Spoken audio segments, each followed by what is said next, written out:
Ayan na!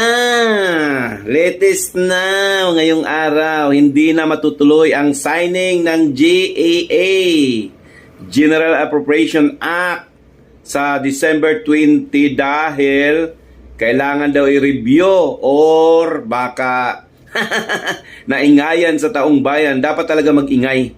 Dapat talaga tayo mag-ingay para at least yung kalampagin natin yung gobyerno na hindi tama yung kanilang ginagawang pagbawas sa mga budget. Lalo na sa PhilHealth, no? Grabe. PhilHealth, DepEd, yan ang pinaka-importante. So ngayon, hindi na matutuloy. So hindi alam kung kailangan daw ang signing ulit ng presidente, sabi ni Lucas Bersamin. So ayan.